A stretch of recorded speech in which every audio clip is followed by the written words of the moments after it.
दोस्तों, मैं हूं विशाल। आप देख रहे हैं न्यूज़ 18 का सोशल मीडिया प्लेटफॉर्म। ईरान और अमेरिका के दरमियान कशीदगी एक बार फिर बढ़ती हुई दिखाई दे रही है। ईरान के इस्लामी इनकलाब गार्ड कोर यानी IRGC ने दावा किया है कि उसने जॉर्डन में मौजूद अमेरिकी फौज के कमांड सेंटर और एक फ़ज़ाई अड्डे को बैलिस्टिक मिसाइलों से निशाना बनाया है। ये ईरान का अब तक का ताज़ा यानी लेटेस्ट अटैक है ईरान का अमेरिका पर, अमेरिका के इंटरेस्ट्स पर, अमेरिका के इंस्टॉलेशंस पर।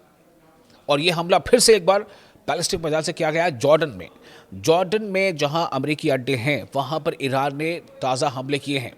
हालांकि इस हमले के बाद भी अमेरिका का रिस्पॉन्स सामने आ गया। ईरान का कहना है कि यह कार्रवाई अमेरिकी इक़दामात के जवाब में की गई है।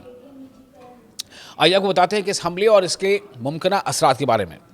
IRGC Islamic revolutionary guard corps की एरो स्पेस फोर्स ने बुध की सुबह जारी अपने बयान में कहा था कि उसके जंगजुओं ने जॉर्डन में अमेरिकी फौज के कमांड सेंटर और एयर बेस को मुतअद्दिद बैलिस्टिक मिसाइलों से निशाना बनाया। यानी अब लगातार ये चल रहा है कि अमेरिका अगर हमले कर रहा है ईरान पर तो कह रहा है कि हमने ईरान के हमले के जवाब में हमला किया है। ईरान हमला कर रहा है खित्ते के किसी भी अमेरिकी बेस पे, चाहे वो किसी भी देश में हो, चाहे UAE में या कतर में या बहरीन में या जॉर्डन में, तो ईरान का कहना है कि हमने अमेरिका के हमले के जवाब में हमला किया है। यानी कोई खामोश नहीं बैठना चाहता, कोई पीछे नहीं रहना चाहता। दोनों की अपनी अपनी एक पोजीशन है, एक स्टैंड है, एक इंटरेस्ट है। लेकिन ये सब कुछ साफ इसलिए हो रहा है, इस बारे में कोई दो राय नहीं है कि ये सारी चीज़ें सिर्फ और सिर्फ स्ट्रेट ऑफ हॉर्मुज़ को लेकर हो रही हैं और कोई बड़ी वजह सामने नहीं आ रही है। स्ट्रेट ऑफ हॉर्मुज़ पर कैसे कंट्रोल हो जाए अपना, अमेरिका ये चाहता है। और ईरान बार बार कह चुका है कि दरअसल स्ट्रेट ऑफ हॉर्मुज़ ईरान के नेशनल इंटीग्रिटी, ईरान की सॉवरेनिटी से जुड़ा है और ईरान हर हाल में स्ट्रेट ऑफ हॉर्मुज़ पर अपना कंट्रोल बनाए रखेगा। ईरानी बयान के मुताबिक ये जो कार्रवाई की गई है, यानी कि ईरान ने जो हमला किया है, IRGC ने जो हमला किया है जॉर्डन में अमेरिका के बेसिस पर, यह कार्रवाई अमेरिका की जानिब से ईरान के खिलाफ किए गए मुबैना जारहाना इक़दामात के जवाब में की गई हैं। ईरान ने कहा है कि जब तक उसकी मफादात के खिलाफ कार्रवाइयाँ और दबाव जारी रहेगा, उसकी मज़ाहमत भी जारी रहेगी। मज़ाहमत मतलब रेजिस्टेंस, जवाबी हमले। IRGC ने अपने बयान में अमेरिकी हुकाम पर इल्ज़ाम लगाते हुए कहा कि ईरान के मफादात में इंटरवेंशन, मुदाखलत और धमकियों का सिलसिला बंद होना चाहिए।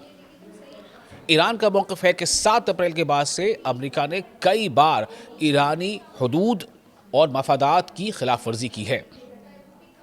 तेहरान के मुताबिक ये खिलाफ वर्जियाँ उस वक्त भी जारी रहीं जब दोनों कंट्रीज़ के दरमियान पाकिस्तान की सालिसी में, मीडिएशन में एक मफाहमती याददाश्त यानी MOU पर दस्तखत किए गए। ईरान का कहना है कि इस मफाहमत की पहली शर्त ये थी कि तमाम महाजों पर जारहाना इक़दामात का खात्मा किया जाएगा, लेकिन अमेरिका ने ऐसा नहीं किया।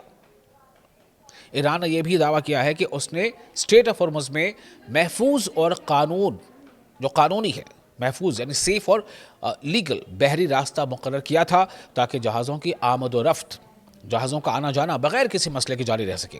ताहम ईरान के मुताबिक अमेरिका बाज़ जहाज़ों को उस रास्ते से हटकर दूसरे रास्तों से गुजारने की कोशिश कर रहा था। यानी कहते हैं ना कि पानी में रहकर मगरमच्छ से बैर।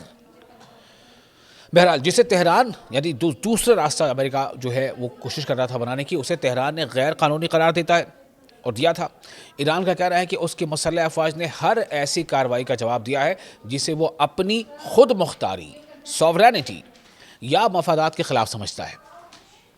एक्सपर्ट्स के मुताबिक अगर ये तनाव और बढ़ता रहा इसी तरह से तो पूरा वेस्ट एशिया, जिसे हम मिडिल ईस्ट भी कहते हैं, इस पर सिक्योरिटी की सूरत हाल मज़ीद ख़राब हो सकती है।